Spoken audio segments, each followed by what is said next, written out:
Hello everyone, welcome to Drama Hut. आज हम इस ड्रामे का नेक्स्ट पार्ट देखेंगे। इस एपिसोड में दोनों एक दूसरे को देखकर स्माइल करते हैं। फिर हैंसेंग उसके पास जाकर कहता है चलो घर चलते हैं, तो दोनों घर जाने के लिए निकल जाते हैं। दोनों घर जाकर खाना शुरू करते हैं। पहली बर्फ गिर रही होती है। हैंसेंग कहता है इसका मतलब तुम्हें पता है? जिनदेन बच्चों की तरह पूछती है क्या मतलब? हैंसेंग बोलता है कुछ नहीं, चलो थोड़ा वाइन ले आता हूँ, और वो उठकर चला जाता है। उसी वक्त मीफेन मैसेज भेजती है, अरे मैंने नया फेसबुक पोस्ट डाला है, जाकर लाइक कर देना। जिनदेन ओपन करती है और उस फोटो को देखती है और मीफेन के कैप्शन को भी देखती है, फर्स्ट स्नो में अपने लवर के साथ, मतलब हम कभी अलग नहीं होंगे। ये देखकर जिनदेन को पहली स्नोफॉल का मतलब समझ आता है। फिर वो जाकर सोफे पे बैठ जाती है। हैंसेंग भी वाइन लेकर आता है। तभी जिनदेन एक फ़ोटो देखती है जिसमें हैंसेंग अपने फ्रेंड्स के साथ है। पूछती है ये लिंग है, ये युआन है, ये तुम, और ये तुम्हारा सीनियर, ये लड़का कौन है? मैंने पहले नहीं देखा। हैंसेंग कहता है उसका नाम नन युआन है, वो मेरा क्लोज फ्रेंड था, अब मर गया। जिनदेन कहती ओ माफ़ करो, बिना जाने पूछ लिया। हैंसेंग बोलता है नहीं, मुझे ही माफ़ी मांगनी चाहिए, मुझे तुम्हें पहले ही बताना चाहिए था। उस दिन न्यू ईयर पार्टी में भी चिल्लाया था। मैं और नन युआन लगभग एक साथ बड़े हुए भाइयों की तरह, स्विमिंग में बहुत एक्सपर्ट थे। और फ्लैशबैक दिखाता है एक दिन स्विमिंग करने गए थे हैंसेंग, उसके दोस्त नन युआन और इंतोंग तीनों। तब नन युआन ने मना किया था, तुम्हारी तबीयत ठीक नहीं है, मत जाओ। हैंसेंग बोला अरे कुछ नहीं होता, चलो। और तीनों पानी में गए, हर बार की तरह ड्राइव मार के मज़े ले रहे थे। पर अचानक देखा तो नन युआन के ऑक्सीजन सिलेंडर में प्रॉब्लम हो गई थी, खाली हो गया था। हैंसेन उसे बचाने की कोशिश करता है, पर हैंसेन का सिलेंडर में भी प्रॉब्लम हो जाता है। दोनों ही मुश्किल में पड़ जाते हैं, लेकिन नन युआन की कंडीशन और भी ज़्यादा ख़राब हो जाती है। दोनों बहुत खतरनाक सिचुएशन में चले जाते हैं। तभी वहाँ इंतोंग आ जाती है। सिर्फ एक ही इंसान बच सकते है, तो वो हैंसेंग को बचा लेती है, और उसी वक्त तक नन युआन मर चुका होता है। ये सब बताकर हैंसेंग इमोशनल हो जाता है। तब जिनदेन बोलती है तो उस वीडियो में नन युआन था, सॉरी मुझे नहीं पता था। हैंसेंग बोलता है कोई बात नहीं। फिर दोनों शांत होकर स्नोफॉल का मज़ा लेने लगते हैं। नेक्स्ट डे मीफेन युआन जिनदेन के घर डोरबेल बजाते हैं। इधर जिनदेन हैंसेंग के चेहरे पर पैर रखकर सो रही होती है। युआन कहता है क्या जिनदेन यहीं रहती है? ये हैंसेंग की आंटी का घर है। फिर जिनदेन उठती है और देखती है मीफेन और युआन बाहर हैं। जिनदेन शॉक हो जाती है, सोचती है अगर उन्होंने देखा कि हम दोनों सारी रात एक साथ थे तो गलत समझ लेंगे, तुम छुप जाओ, कहती है। हैंसेंग मजबूती से बैठा हो रहता है और बोलता है मैं नहीं भागूंगा। तभी युआन बोलता है मेरे पास एक एक्स्ट्रा चाबी है, शायद अंदर कोई दिक्कत हो। वो बाहर छुपी हुई चाबी ले लेता है। जिनदेन हैंसेंग को खींच के भगाने की कोशिश करती है, पर जिनदेन हैंसेंग पर गिर जाती है। जिनदेन उस पर गिरते ही और उसी वक्त दोनों डोर खोल देते हैं और अंदर आ जाते हैं। ये सीन देखकर सब शौक हो जाते हैं। युआन हैरान होकर कहता है ये क्या हो रहा है? जिनदेन तुरंत बोलती है आप गलत समझ रहे हो, जैसे आपको दिख रहा है वैसा कुछ नहीं है। तब मीफेन मजाक उड़ाती है, पर तुम दोनों ने तो रात एक साथ गुजारी है ना। जिनदेन बोलती है ऐसा कुछ भी नहीं है। फिर मीफेन और कुछ कहने वाली होती है, तब युआन उसका मुंह बंद कर देता है, बोलता है चुप रहो, कुछ मत बोलो। फिर कुछ टाइम बाद सब एक साथ डिनर करते और डिनर की एक पिक फेसबुक पर अपलोड कर देते। इंतोंग उस फोटो को देखती है और सोचती है ये चार लोग एक साथ कैसे हैं, और जिनदेन भी हैंसे के आंटी के घर क्यों रुकी है। इंतोंग तुरंत ड्राइवर को बोलती है रिपेयर शॉप चलिए। वहाँ पहुँचते ही इंतोंग जिनदेन से पूछती है तुम हैंसे की आंटी के घर क्यों रुकी है थी? जिनदेन बोलती है मुझे अलग से रहना पॉसिबल नहीं था, इसलिए हैंसेंग मुझे वहाँ ले गया। और कहती है मुझे नन युआन के बारे में पता चल गया है। इंतोंग कहती है मुझे उस दिन कहना चाहिए था, पर मैं भी उस इंसिडेंट से जुड़ी हूँ, इसलिए कुछ भी नहीं कह पाई, सॉरी। फिर जिनदेन को कोई बुलाता है तो वो चली जाती है। घर आकर सफाई करना शुरू करती है। तभी डोरबेल बजता है। डोर खोलकर देखती है तो हैंसेंग आया था, साथ में सामान लेकर। जिनदेन पूछती है तुम सूटकेस क्यों लाए हो? हैंसेंग बोलता है मुझे एक वॉलेंट्री वर्क के लिए पास के गांव जाना होगा, लौटने में एक हफ्ता लगेगा, तुम यहाँ सेफ रहो, दरवाज़ा लॉक करके रखना, विंडो बंद करना, सब्जी भी लाया हूँ। ये कहकर हैंसेंग निकल जाता है, पर हैंसेंग का दिल नहीं मानता जिनदेन को अकेला छोड़ने का। वो लिंग को फ़ोन करता तुम बार बार उसे देखने आओगे समझे? लिंग तुरंत कहता ठीक है मैं देख लूँगा। जिनदेन खाना बनाती है, तभी लिंग आ जाता है, उसके साथ खाना खाने लगता है। थोड़ी देर बाद एक लड़की आती, वो है जीशा, जो कि हैंसेंग की आंटी है। लिंग उसे देखकर डर जाता और जिंदन भी। लिंग तुरंत मौका देखकर भाग गया और जिंदन भी भागने लगती है, बट उसे रोककर आंटी जिंदन से पूछती है, तुम कौन हो, मेरे घर में क्यों रह रही हो। जिंदन बोलती है, सॉरी, बिना बताए यहाँ रुक गई थी, अभी निकल जाती हूँ, और जल्दी से चली जाती है। तभी इंतोंग और हैंसिंग एक साथ जा रहे होते हैं। हैंसिंग का फ़ोन बजता है। जिंदन की दादी का तबीयत खराब हो गया। कॉल आया कि दादी को तुरंत हॉस्पिटल ले गए हैं। हैंसिंग बस बीच में रुकवाता और दौड़कर चला जाता है। जिंदन को कॉल भी करता है, बट उसका फ़ोन नहीं लगता। इधर जिंदन ने रास्ते में एक लड़की से पावर बैंक मांगा क्योंकि उसका फ़ोन डिस्चार्ज था। जैसे ही फ़ोन खोलती है, उसमें हैंसिंग का मैसेज आया होता है। उसमें लिखा था कि दादी बेहोश हो गए, हॉस्पिटल में एडमिट है। ये देखकर जिंदन बिजली की तरह दौड़ती है, हॉस्पिटल जाती है। उधर हैंसिंग वेट कर रहा होता है। डॉक्टर ने बोला ऑपरेशन सफल हो गया। जिंदन को तब जान में जान आता है। फिर जिंदन दादी से मिलती है। दादी बोलती है, जिंदन, मैं तुझे परेशान करती हूँ ना, आज चाइनीज़ न्यू ईयर है और तू हॉस्पिटल में मेरे साथ परेशान हो रही है, मुझे बिल्कुल अच्छा नहीं लग रहा, ज़रा बाहर घुमाती। जिंदन बोलती है, दादी, जहाँ आप हो वही मेरे लिए सबसे खुशी का जगह है। रात हो जाती है। जिंदन हॉस्पिटल से निकल के जा रही होती है। तब हैंसिंग बुलाता, अरे रुको, चलो मेरे साथ। हॉस्पिटल के बाहर ही पटाखे फूट रहे थे। वहीं हैंसिंग जिंदन को ले गया। बिल्कुल सही टाइम पे न्यू ईयर शुरू हो जाता है। पटाखे फूट रहे होते। जिंदन बहुत ही खुश हो जाती है। जिंदन हैंसिंग को देखकर हैप्पी चाइनीज़ न्यू ईयर बोलती है, तो हमारा हैंसिंग भी सेम टू यू बोलकर मुस्कुराने लगा। इधर दोबारा हॉस्टल रीओपन हो रहा है। जिंदन के रूम में टोटल 3 लोग ही थे, 4 बेड थे। तो इंचार्ज आकर बोलती है, मिफेन को एक नई लड़की आ रही है। मिफेन बोलती है, ओके। फिर जिंदन पूछती है, कौन आने वाली है, तो पता चला फैशन डिपार्टमेंट की स्टूडेंट है, लेकिन मैं युआन के साथ बाहर जा रही हूँ, तो इस बेड को क्लीन कर दे, ऐसा मिफेन ने जिंदन से कहा। तो जिंदन बोलती है, ठीक है, मैं क्लीन करती हूँ। दादी की तबीयत ठीक हो गई थी, इसलिए उन्हें सेफली घर छोड़कर जिंदन हॉस्टल आई थी। फिर क्लीन करके सोचती है, चलो एक शावर ले आती हूँ। बिल्कुल उसी वक्त जो लड़की रूम में शिफ्ट होने वाली थी वह हैंसिंग की बुआ थी। उसको ड्रॉप करने के लिए हैंसिंग भी साथ आया। वो रेस्ट रूम जाने की बोलकर चली गई थी। तब हैंसिंग अंदर आया और सूटकेस रखा। वहाँ एक फ़ोटो देखता है जिंदन और उसकी दादी का। ओ, मतलब जिंदन यहीं रहती है, ये सोचता ही रहता है कि तभी रेस्ट रूम से जिंदन की आवाज़ आती है, अरे मिफेन, मुझे टॉवल दे दो प्लीज़। हैंसिंग सोचता है, मैं टॉवल कैसे दूँ। फिर दूर से टॉवल दे देता और चला जाता है। जिंदन बाहर आती है, उसके पास एक मैसेज आता है, कुछ नए क्लब बंद हो रहे हैं। तो जिंदन मिलती है हैंसिंग से और पूछती है, कौन से क्लब बंद होंगे। तो हैंसिंग कहता है, अगर नए क्लब में टैलेंट ना हो, कोई मेडल ना जीते, तो पक्का बंद हो जाते हैं। ये कहकर चल जाता है और जिंदन सोचती है, ये तो मेरा ही क्लब है, और टेंशन में आ जाती है। थोड़ी देर बाद जिंदन सबको ट्रेन कर रही होती है। जीसा आती है। जिंदन देखती है ये तो हैंसिंग की बुआ है। जीसा आकर जिंदन से कहती है, तुम प्रेसिडेंट हो ना, ये लो मेरा फॉर्म। जिंदन तुरंत देख लेती है। जीसा तो पहले इंटरनेशनल लेवल पर खेल चुकी है, बहुत मेडल जीत चुकी है। जिंदन सोचती है, अगर ये ज्वाइन करे तो पूरा क्लब बच जाएगा। लेकिन जीसा कहती, अरे ये रोप कितनी पुरानी है, कुछ भी परफेक्ट नहीं है, कोच भी यहाँ सही नहीं है, मैं यहाँ आके क्या करूँगी, और अपना एप्लीकेशन वापस ले जाती है। जिंदन देखकर सोचती है, यही तो हमारा ग्रुप बचा सकती है, मुझे किसी भी तरह इसे मनाना होगा। और रूम में जाती है और देखती है कि उसकी नई रूममेट और कोई नहीं, जीसा ही रहती है। जिंदन कहती, आप हमारा ग्रुप ज्वाइन कर लीजिए। जीसा बोलती, अच्छा, मैं तुम्हें चैलेंज करती हूँ, अगर मुझे वॉल क्लाइंबिंग में हरा दोगी तो मैं ग्रुप ज्वाइन कर लूँगी तुम्हारा। अगले दिन सीन में यिंतों के पास एक लड़की आती है और बोलती है, मैं लिसी को बहुत प्यार करती हूँ, प्लीज़ उसे मेरा लव लेटर दे दो। यिंतों तुरंत हाँ बोल देती, लेकिन असल में यिंतों तो जेलस टाइप होती है। वो लेटर को कचरे के डब्बे में डालने लग जाती है। तभी जीसा आ जाती है, पूछती है, तुम हमेशा ऐसे ही फेंक रहोगी क्या। यिंतों तुरंत संभालती है और बोलती है, लिसी, तुम्हारे लिए एक लव लेटर आया है। मजबूरी में वो लेटर उसे दे देती है।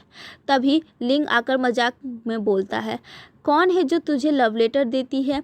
जीसा गुस्से में बोलती है, कोई भी लेटर देता है, तुझे उससे क्या, अपना मुंह बंद रख। लिंग और जीसा दोनों के बीच हमेशा की तरह लड़ाई शुरू हो जाती है। हैंसेन सब देख रहा था। हैंसेन को पता होता है कि जीसा ने चैलेंज किया है जिंदन को, तो हैंसेन बोलता है चैलेंज करना ज़रूरी था। जीसा बोलती है तुम्हें उससे क्या, और वो वहाँ से चली जाती क्योंकि जीसा किसी की सुनती नहीं है।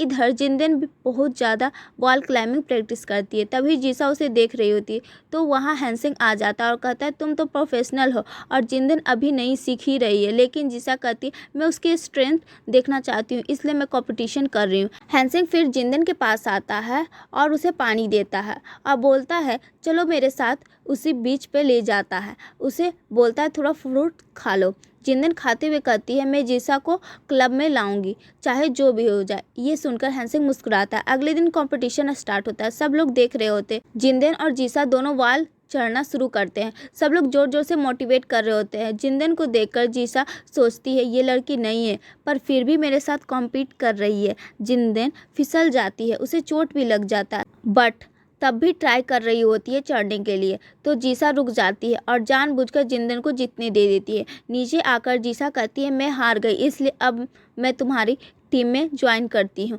और वो मान जाती है। जिंदन के जीतने पर सब खुश हो जाते हैं। हैंसेन आकर देखता है तुम्हारे पैर में चोट लगी है क्या। जिंदन बोलती छोटी सी चोट है।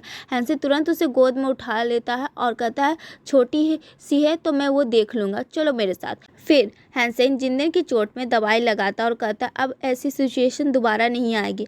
फिर जीसा पूरा कोच का जिम्मेदारी उठाती है और सबको ट्रेनिंग देने लगती है। थोड़ी ही देर में जीसा का बर्थडे आता है। जिंदन केक लेकर आती है। सब लोग बर्थडे विश करते हैं और गिफ्ट देते हैं। तभी पहली बार जीसा दिल से खुश हो जाती है और मुस्कुरा देती है। थैंक्स बोलकर जीसा चुपचाप सब गिफ्ट्स ले लेती है। फिर वो कहती है मेरा बर्थडे है, ये कैसे पता चला, मुझे समझ नहीं आया। जिंदन कहती है हमने सर्टिफिकेट में देखा था। हैंसेन वहाँ आने की कोशिश करता है, तभी थोड़ा केक उस पर गिर जाता है, लेकिन पूरा केक तो लिंग के ऊपर ही गिर जाता है। जीसा ये सब करके भाग जाती है। जिंदन आकर हैंसेन के कपड़ों से चिपका हुआ केक साफ करने लगती है। हैंसेन बस हंसते रहता है। उसके बाद जीसा, हैंसेन, जिंदन और लिंग चारों लोग मिलकर बाहर जाते हैं। जीसा कहती है आज मेरा बर्थडे है, इसलिए मैं जितना पिलाऊं सब लोग पी लेना। ये बोलकर हैंसेन और लिंग को और पिलाती है। सब मिलकर पीने लगते हैं। सबसे पहले हैंसेन को बहुत तेज नशा चढ़ जाता है। हैंसेन सीधा बाहर निकल जाता है। जिंदन उसे किसी तरह टैक्सी में बैठाती है। जिंदन उसके पास जाती है और कहती है पीने के बाद कम से कम क्यूट तो लग रहे हैं, और फिर उसका गाल पकड़कर खींचती है। अचानक हैंसेन अपनी आंखें खोलकर कहता है क्या कहा तुमने, और फिर वो उसके बिल्कुल पास जाता है जैसे किस करने वाला हो। तभी ड्राइवर अचानक से ब्रेक मार देता है। हैंसेन सामने जाकर विंडो से टकरा जाता है। जिंदन को एकदम शर्म आ जाता है। इधर दूसरी तरफ जीसा लिंग को संभाल कर ले जा रहा होता है। लिंग उसे बोलता है मेरे पोकर कार्ड कहाँ रखे हैं। जीसा बोलती है बहुत रेयर कलेक्शन है, मैंने संभाल के रखा है, बट ये बता देती है लिंग को पोकर कार्ड मेरे लॉकर ड्रॉर में है। अगली सुबह लिंग हैंसेन को उठाता है, उठ जा। हैंसेन उठता है और बोलता है कल मुझे कौन लेकर आया, तो लिंग बोलता है जिंदन तुझे छोड़कर गई है। हैंसेन सोचता है अरे कल हमने कुछ किया, फिर उसे याद आता है कि वो जिंदन को किस करने गया था। फिर सोचता है शायद मैंने प्रपोज भी कर दिया होगा, गिफ्ट भी दिया होगा, मतलब अब हम गर्लफ्रेंड बॉयफ्रेंड बन गए। लेकिन जिंदन अपने कपड़े धोने में बिजी होती है। तभी जिनसा उठ जाती है और कहती है कल मैंने थोड़ा ज़्यादा ही पी लिया है, चलो गिफ्ट देखते हैं। बर्थडे गिफ्ट ओपन करती है तो उसमें वही गिफ्ट होता है जो हैंसेन ने जिंदन के लिए ख़रीदा था, लेकिन पार्टी में मिस हो गया और जीसा के पास चला गया।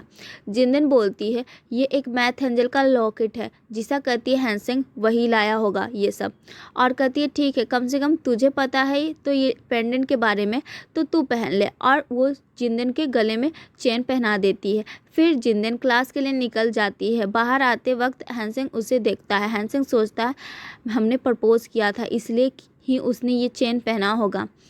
उसे थोड़ा शर्म लगता है। जिंदन को भी कल की बात याद आती है जब हैंसेन उससे चिपक कर बात कर रहा होता है। उसे भी हल्का शर्म आता है। दोनों बिना समझे एक मिसअंडरस्टैंडिंग के साथ आगे बढ़ते हैं। हैंसेन सोचता है अब तो हम कपल बन गए। जिंदन कैजुअली आगे चली जाती है।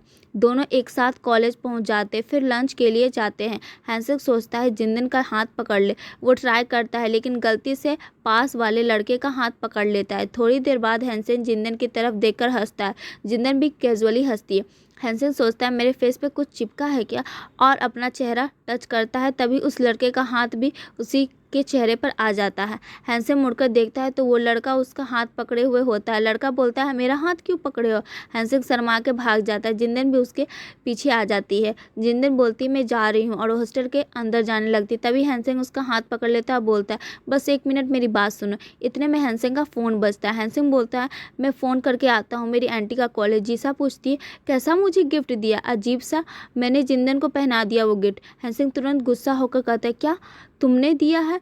मैंने तो उसके लिए स्पेशली गिफ्ट खरीदा था, तुम्हारे लिए नहीं। ये बोलकर हैंसेन फ़ोन कट कर देता है। तो इधर जीसा कुछ समझ नहीं पाती। हैंसेन वापस आता है लेकिन जिंदन के सामने कुछ नहीं बोल पाता। जब जिंदन पूछती है, क्या बात है, क्या कहना चाहते हैं, हैंसेन झूठ बोलता है, कुछ नहीं, बस ऐसे ही बुलाया था, और वहाँ से चला जाता है। इधर लिंग जीसा का लॉकर खोलता है। इन्हीं पोकर कार्ड की वजह से इतना ड्रामा हुआ, अब और नहीं, ऐसा बोलकर वो सारे कार्ड फाड़ देता है। उधर एक लड़का जो छुप के फ़ोटो खींचता है और कॉलेज के पत्रकार में काम करता है, लिंग की हरकतें कैप्चर कर लेता है। अब उसका अलग प्लान है, ये चोरी का फ़ोटो चिपकाना। जब लिंग वापस जा रहा होता है तब उसके हाथ में जीसा का एक और सामान आ जाता है। फोटोग्राफर गुस्सा होकर चिल्लाता है, अरे बेवकूफ़, लड़कियों का सामान चुरा रहा है क्या? तभी जीसा आ जाती है। क्या हो रहा है पूछती है। लिंग तुरंत बोलता है, ये तो मैंने तुम्हारे लिए गिफ्ट लिया था, और उसको पीछे ले जाता है। फिर लिंग जीसा से बोलता है, जो भी तुम कहोगी मैं वैसा ही करूँगा, बॉयफ्रेंड गर्लफ्रेंड की तरह एक्ट करो प्लीज़। जीसा मान जाती है और मस्ती में जवाब देती है, अरे वाह, मेरे लिए अंडरवियर गिफ्ट लेकर आए हो, बहुत क्यूट है, ऐसे ही होना चाहिए बॉयफ्रेंड को। दोनों एक्टिंग शुरू कर देते हैं और फोटोग्राफर कंफ्यूज होकर वहाँ से चला जाता है। उसके बाद भी जीसा लिंग को धमकाती है, जो मैंने कहा वही करना, समझे? अब जाओ, मेरे लिए कुछ खाने के लिए ले आओ। इधर लिंग केक लेकर हैंसेन के पास जाता है, पर जीसा आकर फिर से उससे झगड़ने लगती है। हर बार तू मेरे साथ ऐसे ही हरकत करता है। हैंसेन आ जाता है और जिंदन के गले में चेन देखता है। फोटोग्राफर फिर से फ़ोटो खींचने की कोशिश करता है, लेकिन जीसा और लिंग इतनी एक्टिंग करते हैं जैसे दोनों सच के कपल हो। फोटोग्राफर इरिटेट होकर चला जाता है। फिर दोनों जीसा और लिंग फिर से झगड़ने लगते हैं। जीसा हंस के कहती है, तेरे साथ फेक बॉयफ्रेंड खेलना पड़ रहा है, कोई अच्छा लड़का होता तो सही होता है। जिंदन कहती है, मुझे एक ज़रूरी काम है, मैं चलती हूँ, और निकल जाती है। जीसा हैंसेन से पूछती है, तुम जिंदन को पसंद करते हो और वो चैट उसके लिए ही था ना? हैंसेन कहता, हाँ, बट मैं उसे दोस्त मानता हूँ। फिर जीसा जिंदन एक साथ होटल जा रहे होते हैं, वहाँ मीफेन आ जाती है। यह देखो, एक नया स्टोर ओपन हुआ है, हमें अपनी पसंद की प्लेट, वॉल या कप बनाना हो तो वहाँ जा सकते हैं, और उस पर अपनी पसंद की पेंटिंग भी बना सकते हैं। चलो चलते हैं, मुझे युआन को गिफ्ट देना है, बोलकर मीफेन दोनों को खींचकर ले जाती है। तो तीनों मिलकर बैठ जाते हैं और कुछ बनाना शुरू करते हैं। जीसा सबसे पहले एक प्लेट बनाती है, मीफेन एक कप बना रही है, और जिंदन भी एक कप बनाती है। फिर जीसा जाती है लिंग को अपना प्लेट देने, और लिंग बोलता है, बहुत ही अच्छा है। तब जीसा बोलती है, हमें ही कुछ करना होगा हैंसेन और जिंदन को मिलाने के लिए, वो दोनों एक दूसरे को पसंद करते हैं। लिंग बोलता है, मुझे भी लगता है, और वो दोनों चले जाते हैं। जीसा तुरंत जिंदन के पास जाकर बोलती, इधर वेट करो, तुम्हें एक इम्पोर्टेंट आदमी से मिलना है। जिंदन कहती, कौन इम्पोर्टेंट आदमी? तुम्हारा फेक बॉयफ्रेंड लिंग है क्या? जीसा बोलती, वो सब मत पूछो, इम्पोर्टेंट आदमी है, और उसका फ़ोटो लेना लगती है, इधर देखो उधर देखो बोलकर। इधर लिंग सीधा हैंसेन के पास जाकर बोलता है, तुझे पता है कॉलेज के बाहर एक मॉडर्न स्वयंवर हो रहा है, जिंदन भी वहाँ गई है, देख उसने फ़ोटो भी डाली है, शायद वो कोई बॉयफ्रेंड चाहती है। लिंग हंसकर बोलता है, अच्छा हुआ तू सिर्फ उसको एक फ्रेंड मानता है, अगर तुझ उसे प्यार होता तो तुझे फील होता। और लिंग वहाँ से निकल जाता है। ये सब कहकर हैंसेन फ़ोटो देखकर गुस्सा हो जाता है। लिंग मैसेज करता है जीसा को, हैंसेन गुस्सा होकर निकल गया है। जीसा भी जिंदन से बोलती है, मैं रेस्ट रूम जा रही हूँ, और वो भी निकल जाती। इधर हैंसेन सीधा जिंदन के पास स्वयंवर में पहुँच जाता है। तुम्हें क्या ज़रूरत है ऐसे जगह आकर बॉयफ्रेंड ढूंढने की, तुम नॉर्मल क्यों नहीं रह सकती, बोलकर चिल्लाता है। जिंदन उसको देखते हुए बोलती है, तुम कितनी बेवकूफ़, कैसी बातें कर रहे हो? हैंसेन फिर से बोलता है, फिर और किस लिए आई हो यहाँ? जिंदन गुस्से में कहती, कुछ नहीं, और अपने हाथ में रखे गिफ्ट वहीं छोड़कर निकल जाती है। हैंसेन देखने लगता है, ये बॉक्स में क्या है? उसे खोलता है तो उसमें कपल कप होता है, जिसमें एक पेंटिंग बनी होती है। जिंदन और हैंसेन चांद के नीचे वाइन पीते हुए। ये देखते ही हैंसेंग को सब समझ आ जाता है और तुरंत जिंदन के पीछे पीछे चल पड़ता है, लेकिन जाते वक्त जिंदन अचानक नीचे गिर जाती है, सीधा कचड़े में गिर जाता और उसका ड्रेस खराब हो जाता है। पीछे से हैंसेंग आ जाता और कहता है नीचे गिर गई क्या, मैं मदद करूं। जिंदन गुस्से में कहती मुझे तेरी हेल्प की ज़रूरत नहीं, मुझे छोड़ दो, और चलने लगती है।